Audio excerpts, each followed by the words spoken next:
Hi guys, James at Rampant Lion Reviews again for you today with another beer review. For this one, we are going to stick to Sweden and we're going to return to a brewery that has featured on the channel a good number of times before. This will be review number 8 or 9 that I've done from these guys, if memory serves me correctly. And I've had some really interesting and very nice beers from these guys over the last kind of 18 months, 2 years, something like that. I would say that this brewery are particularly well known for their New England hazies at the moment and also their kind of fruity sours, but it's one of the former that we're going to have a look at in this review today. And this review is also the second of a sort of two-parter that we had going on here on the channel over March 2021. And I'm curious to see how this one turns out actually, because I did enjoy the first part of this little two-parter. So for this review then, we are going to head to a little place called Strömstad, a famous little fishing town quite close to the Norwegian border on the Swedish west coast to the north of Gothenburg, Göteborg. And we're going to have a look at another beer from Fermenterarna, or the Fermenters, as you could translate their name into English as.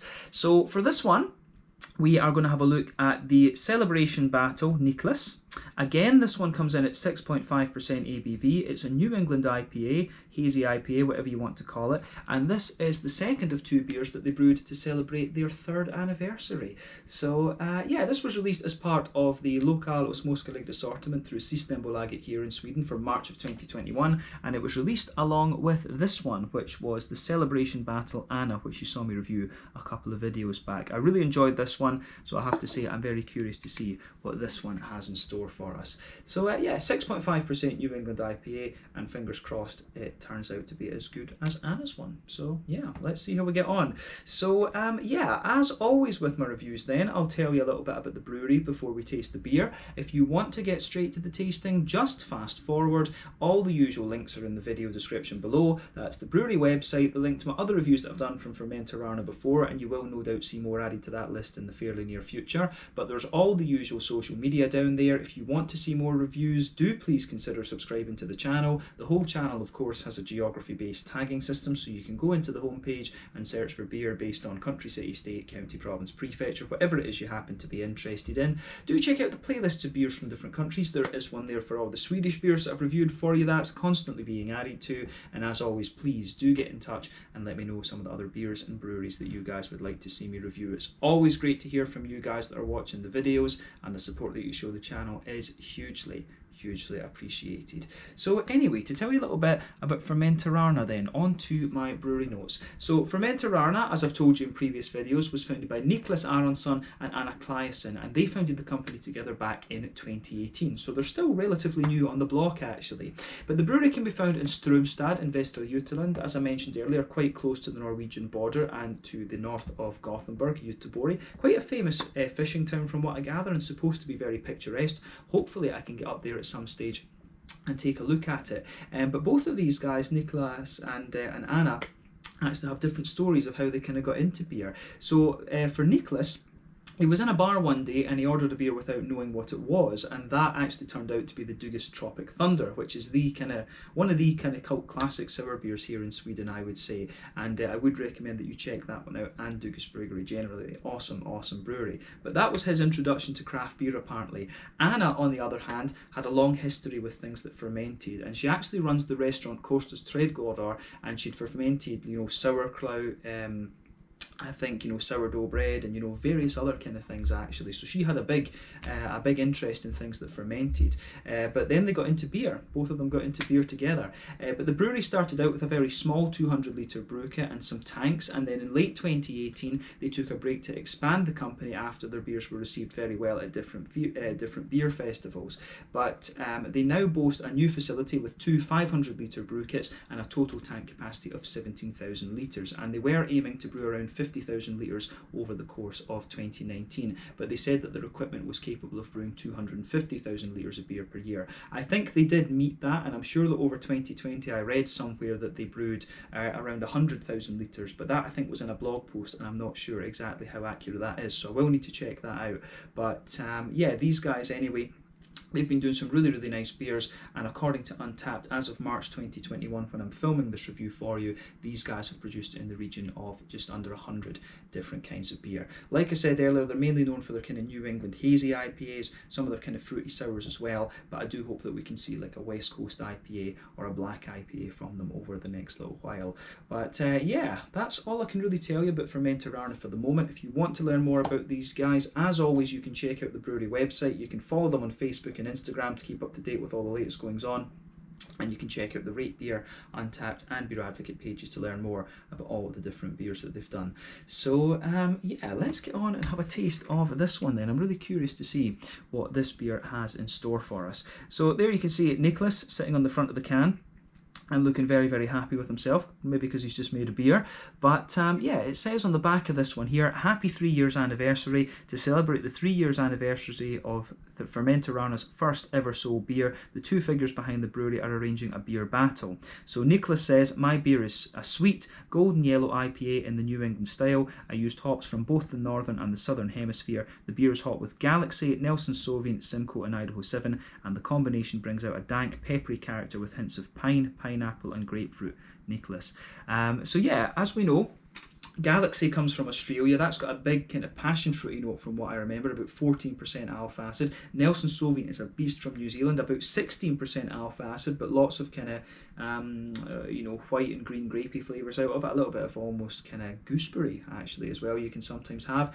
So yeah, 16% New Zealand hops. So those are your two northern hemispheres. We've got Simcoe in there, which is one of the classic high alpha acid hops, about 12%, mainly a soft passion fruity note that you'll get out of it in a New England IPA. And then there's Idaho 7 in here, which is a very soft tropical fruit character, a bit of mango, papayas, apricots, all of these sort of things, and a little bit of pineapple as well actually.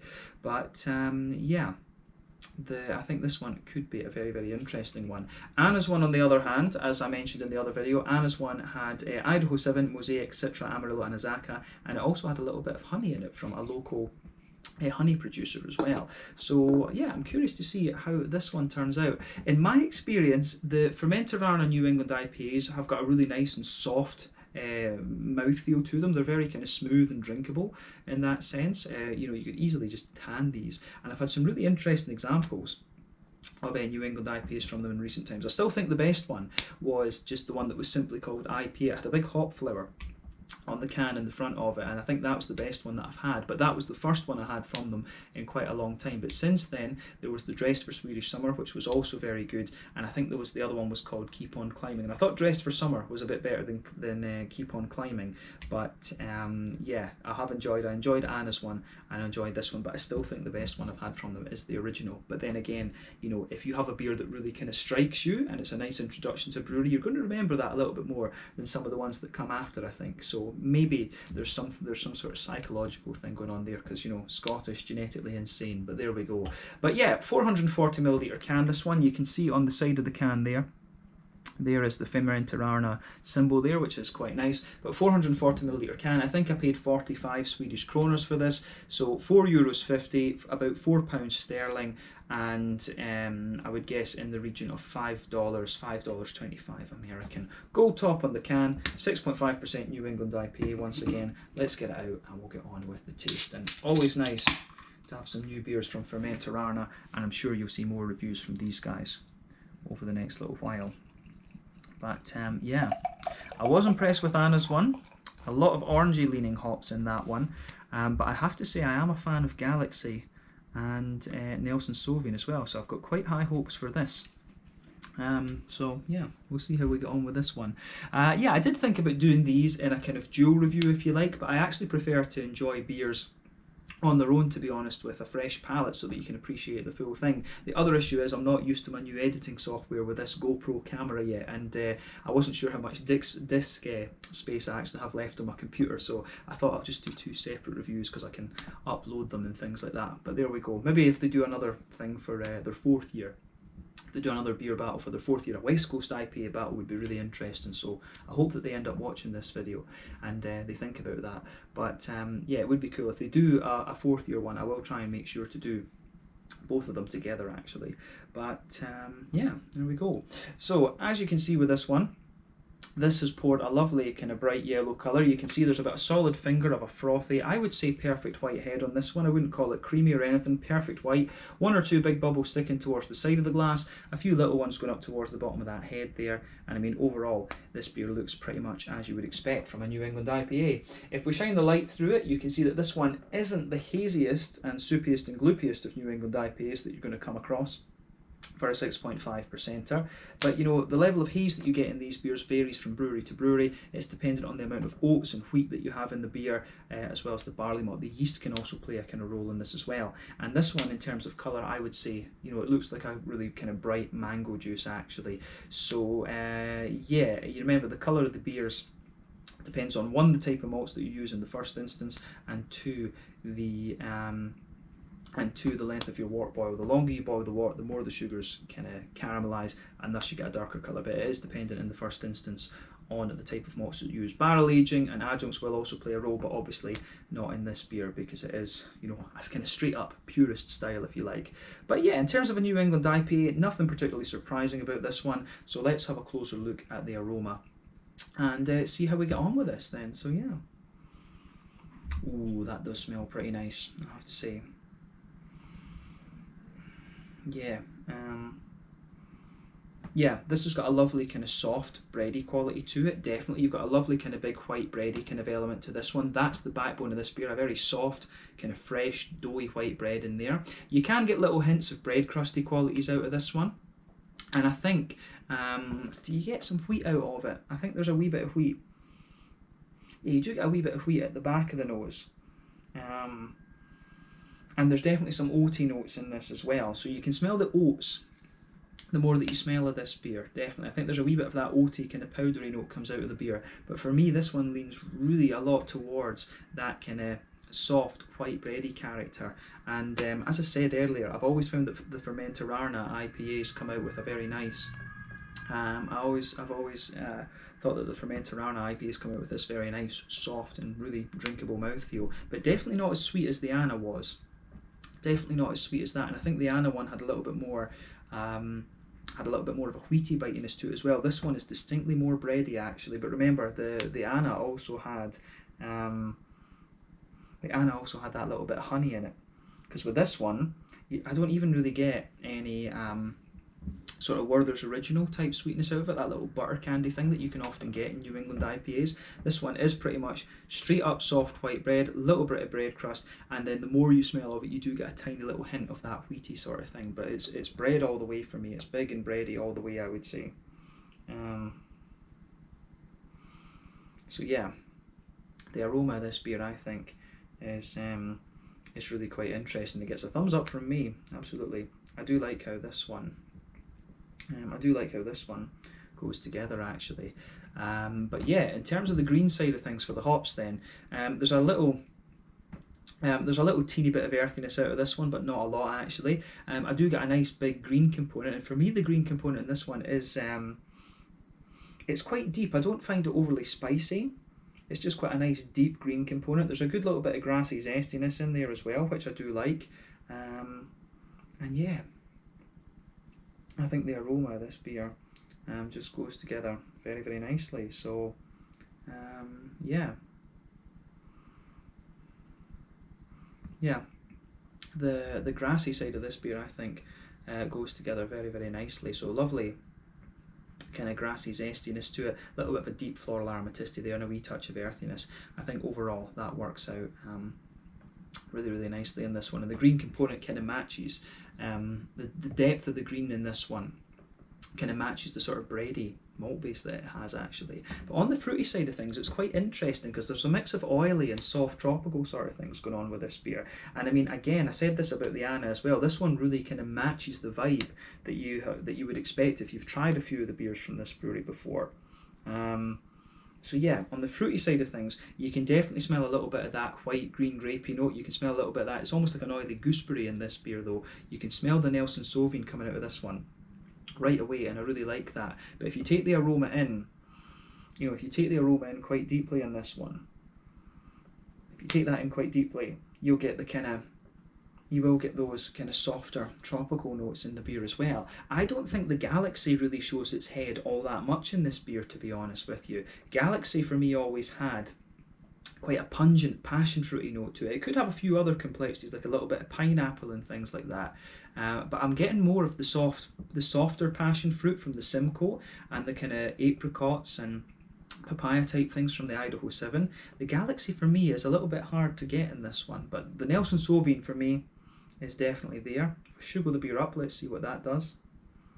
I suppose if you sugar the beer up, you do get a little bit more of the pungency out of it. The green side of things does actually seem a little bit more spicy as well, so that is worth noting. So yeah, if you sugar the beer up a little bit, the Galaxy maybe just showing its head a little bit there, but on the tropical side of things, I get a lot more of a smooth, kind of soft passion fruit.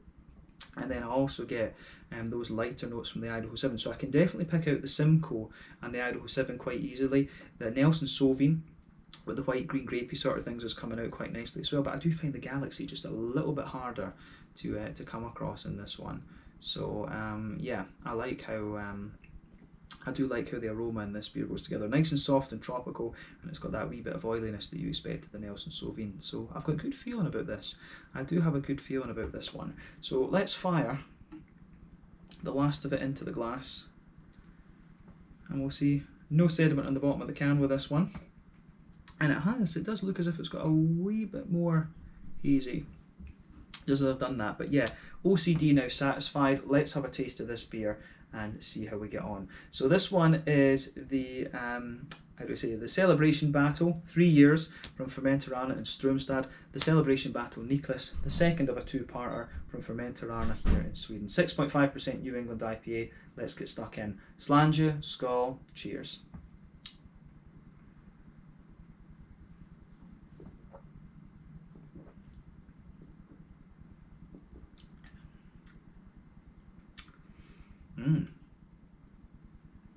That's very nice, actually. Again, impressed with this one. First impression is that it's definitely a bit more. It's definitely got a little bit more sweetness to it than the aroma would have you believe. But again, it's very typical of what you would expect if you've had beers, if you've had New Englands from this brewery before. It's got that lovely soft smoothness to it. So yeah, definitely an interesting thing, this one. It's not quite as sweet as the Anna was, just because it doesn't have that kind of honey element to it, but yeah, it's got a lot more of a kind of soft bready kind of vibe to it, this beer. But yeah, it is actually quite similar in a lot of ways, I would say.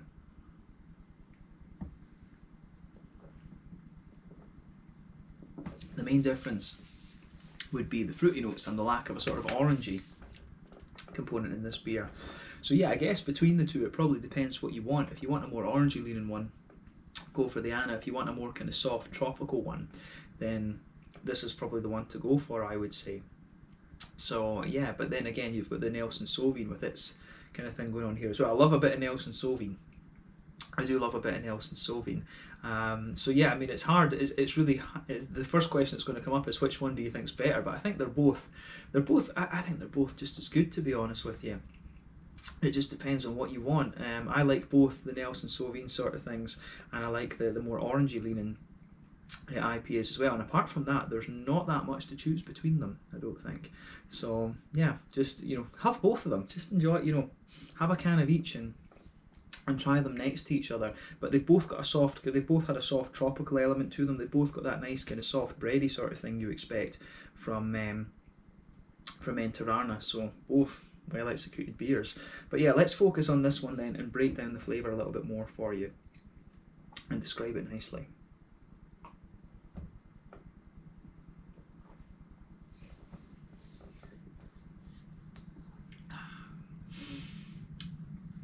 But yeah, this one is again very, very solid.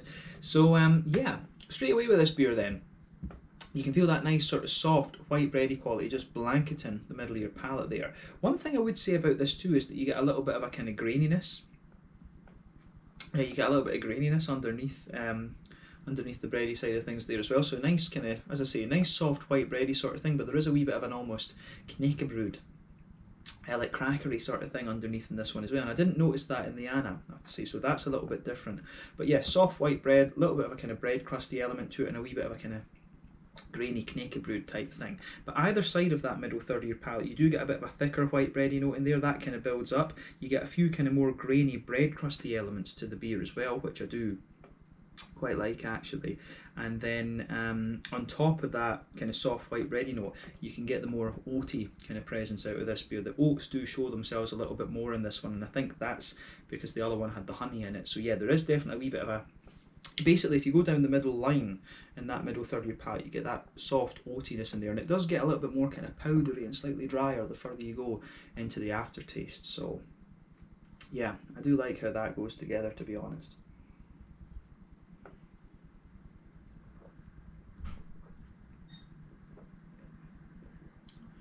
So yeah, the malty side of this beer I think though is really nicely done in that sense. There's a lovely kind of oatiness.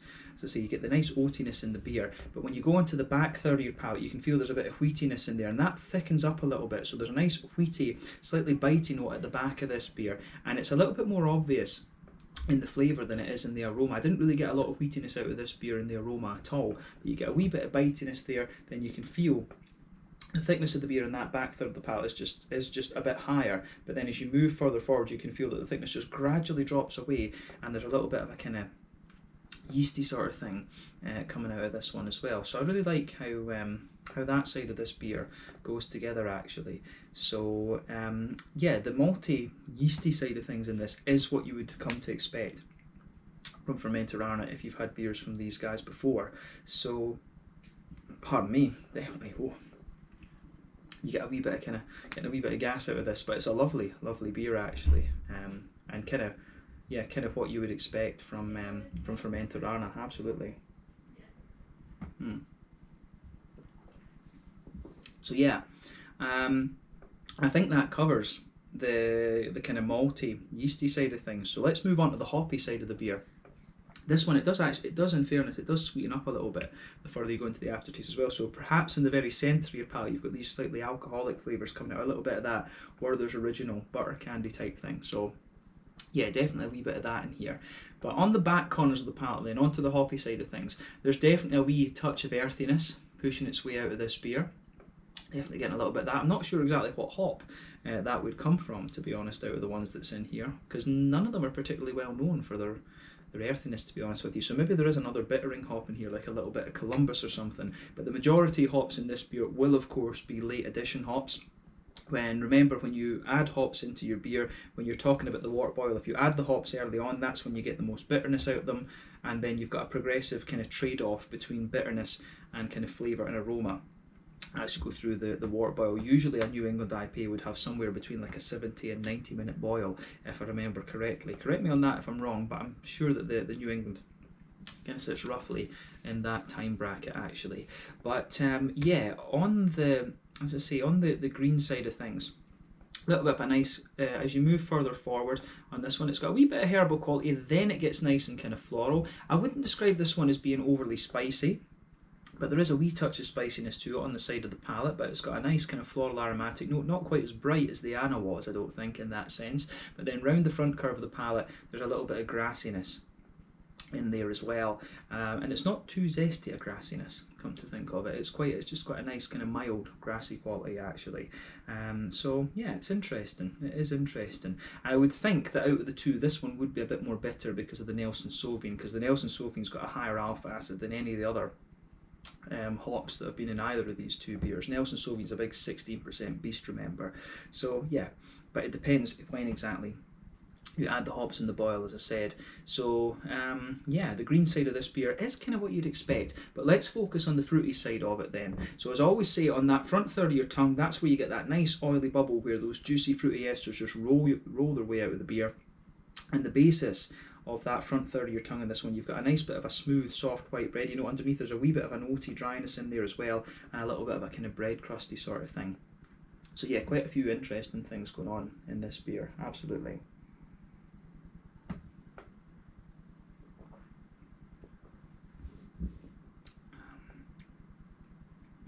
So yeah, the fruity side of this beer, I think,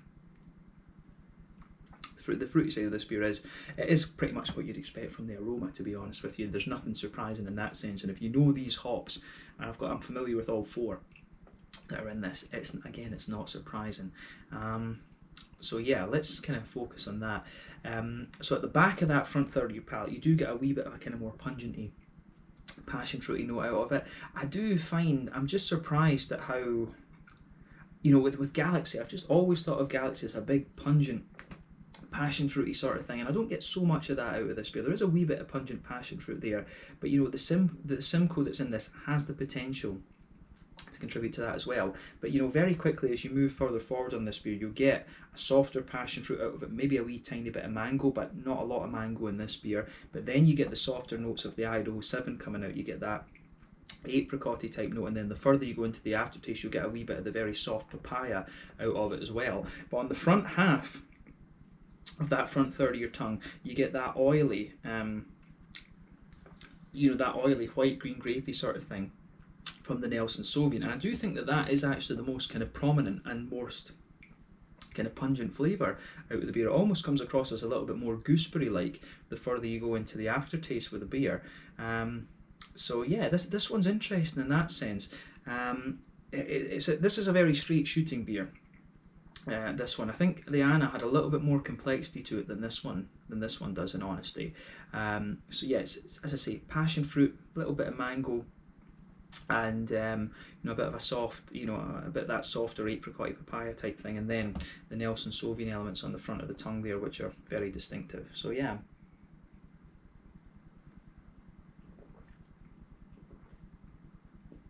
So yeah, this is definitely a little bit more kind of straight shooting, I would say, not quite as complex, but it's got a nice little bit more oiliness to the fruit, I think, and I do like my fruits just to have a little bit of that oily kind of edge to them, I would say. So yeah, I would compliment this beer on that. The oily nature of the fruits that comes out of this is really nice, but that's the Nelson Sauvignon. The Nelson Sauvignon just has that slight oily edge to it, but I think this one finds really nice balance between the soft tropical notes and the more oily Nelson Sauvignon. So yeah, I do like how this one goes together. So thumbs up to Fermenterarna again for this one. So yeah, I think that kind of summarises the flavour profile of this one. The further you go into the aftertaste with it, you do get a wee bit more of the pungent and tropical fruit. There's a bit more of the floral character in there as well, and a little bit more of the grassy kind of thing with in it as well. So yeah, I do like how that side of things goes together. Yeah. But yeah, let's round off the review with a little look at the mouthfeel then. So on that front then, in terms of mouthfeel, I would describe this beer as being kind of straight in the middle of the road, mid-bodied.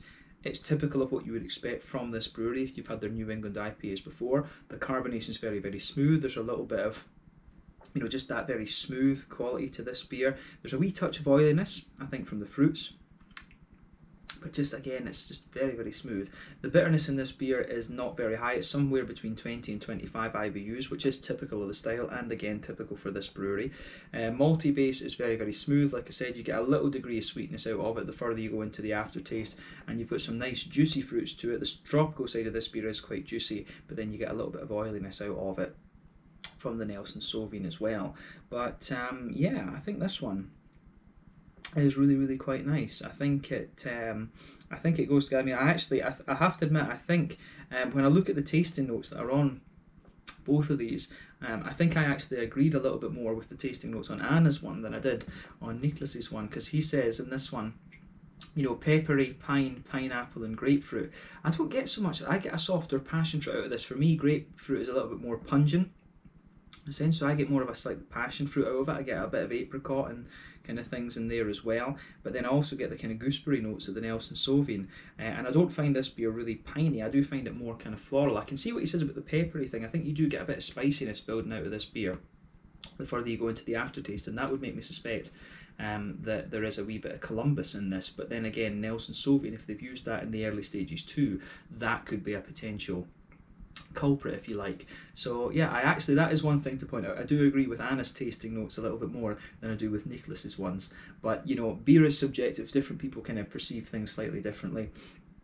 So yeah, that's it. I would say that's one of the things about this. But this beer is definitely it's got I like the slightly more oily nature of the fruits in this one. Whereas I think the Anna was just a little bit more complex, generally speaking. This one, I think, has a little bit, I like the oily nature of the fruits, and it is just a little bit more straight shooting. So yeah, I think between the two, it really depends what you want. If you want a more orangey leaning one and a slightly more complex beer overall, go for the Anna. If you want a little bit more of a kind of straight shooting beer with a nice oily fruity character, go for the Niclas. But both very, very nice beers, but I would say very typical of this brewery. If you know them, they're quite similar to the other IPAs that they've done before.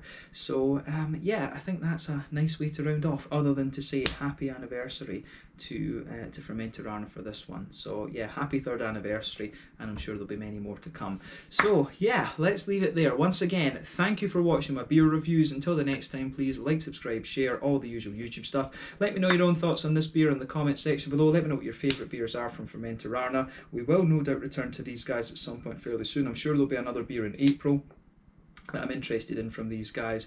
But yeah, have a look at these Celebration Battles if you do get the chance. I think they are both really quite nice beers. But this one was the Celebration Battle Niclas, 6.5% New England IPA from Fermenterarna in Strömstad, just near the Norwegian border on the Swedish west coast. Slange, skål, cheers, and catch you guys in the next review.